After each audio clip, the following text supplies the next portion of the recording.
auteurs de ces crimes à l'action de la justice. Que dire de ceux qui en parlent alors qu'ils n'ont aucun intérêt à agir? Il y a quelqu'un qui se réclame de la nouvelle opposition. Du temps de F24, certains membres de F24 sont là. Quand on a parlé de dénoncer la détention arbitraire des détenus politiques, il a refusé. Il a refusé de se prononcer. Moi, personnellement, j'ai appelé à l'instant l'actuel président qui siégeait au nom de PASTEF pour lui dire le PASTEF à se retirer de ça s'ils ne veulent pas condamner la détention arbitraire et condamner les réprimandes qui tuaient nos fils.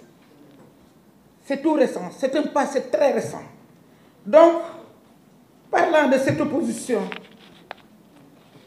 d'ailleurs, que reste-t-il de cette opposition désarticulée, en quête de survie, si ce n'est la calomnie, la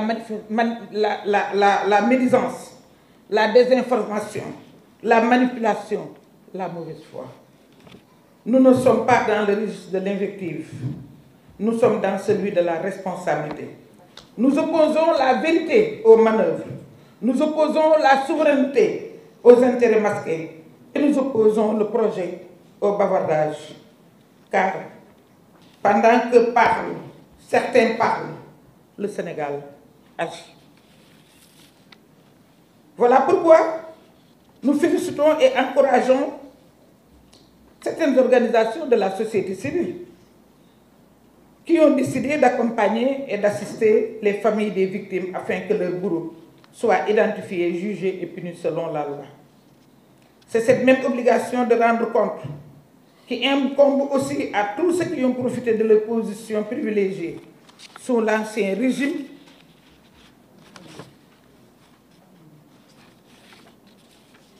pour détourner nos deniers publics ou les milliards destinés au fonds Force Covid. Parlons du dossier fonds Force Covid. Je parle sous le contrôle de mon ami et frère, le ministre Guirassy. Quand le président Macky Sall a reçu tous les partis, parce que c'est après qu'il en a fait du folklore, mais quand il a commencé à se concerter, nous étions partis en tant que parti représenté à l'Assemblée nationale. Et à ce moment-là, il nous avait parlé de loi d'habilitation. Seul le Premier ministre, Ousmane Sonko, avait fait des réserves. Il avait émis des réserves. Moi, je pensais connaître l'homme. Et à partir du moment où l'heure était grave, j'ai dit que si on pouvait, à partir du palais, voter la loi d'habilitation, on allait le faire. Ousmane Sonko, à sa sortie de l'audience, a émis des réserves.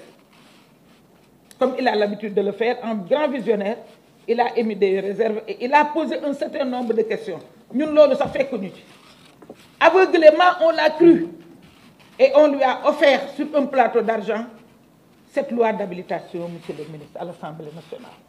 Nous étions là à l'accompagner, disant même qu'à chaque fois qu'il nous propose un texte concernant la Covid, nous allons, sans chercher à savoir, nous allons voter le texte.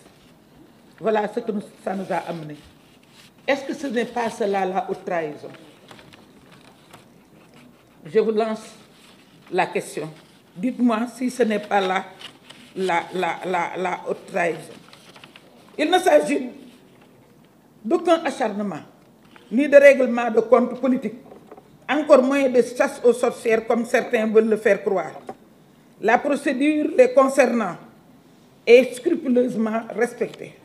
Leurs droits leur sont garantis, y compris la présomption d'innocence, comme en témoigne le récent point de presse des procureurs. Ils se sont même gardés, les procureurs, de jeter quiconque en pâture, contrairement à ce à quoi nous étions habitués ces dernières années. Simplement, au nom de la reddition des comptes, ils sont appelés à rendre compte de leur gestion.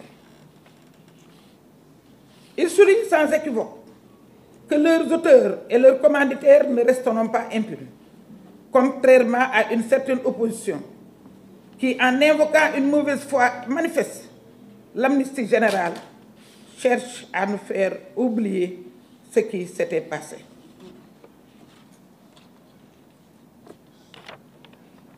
Personne, le président est allé jusqu'à dire que, que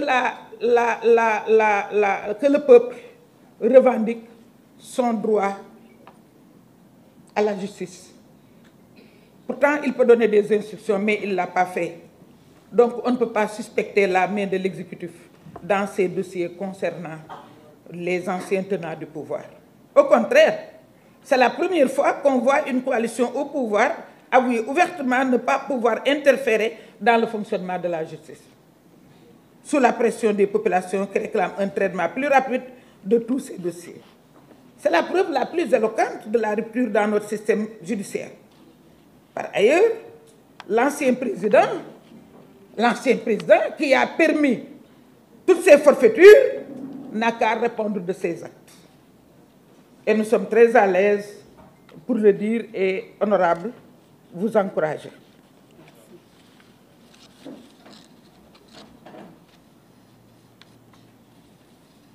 Nous avons assez d'arguments à opposer à l'opposition. Nous opposons la vérité aux manœuvres. Nous opposons la souveraineté aux intérêts masqués. Nous opposons le projet au bavardage, car, comme je l'ai dit tout à l'heure, je l'ai dit et je le répète, pendant que certains parlent, le Sénégal agit.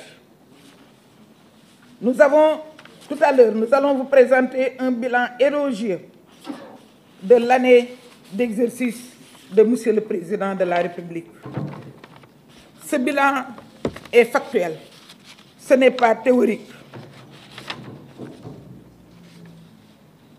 Tout à l'heure aussi, nous allons parler du bilan de la justice des autorités judiciaires. Ce 24 avril au CICAD, il y a 2 jours, c'est le président de la République a ouvert avec gravité et lucidité la 4e conférence sociale sur l'emploi et l'employabilité. Le thème choisi n'est pas anodin. L'emploi et employabilité, défis et perspectives pour un Sénégal souverain, juste et prospère. C'est une déclaration d'intention, mais surtout un appel à l'union nationale, car l'emploi, en particulier celui des jeunes, est l'urgence première de notre temps. Et le président l'a dit clairement. Seule une réponse collective peut relever ce défi. Il ne s'agit pas de simples slogans, mais de leviers concrets. Renforcement de la formation professionnelle, valorisation des talents et des compétences locales, soutien massif à l'entrepreneuriat, mobilisation des collectivités territoriales et du privé. C'est là une vision claire et très claire. Un modèle économique inclusif qui réconcilie croissance et justice sociale, développement et dignité humaine. L'État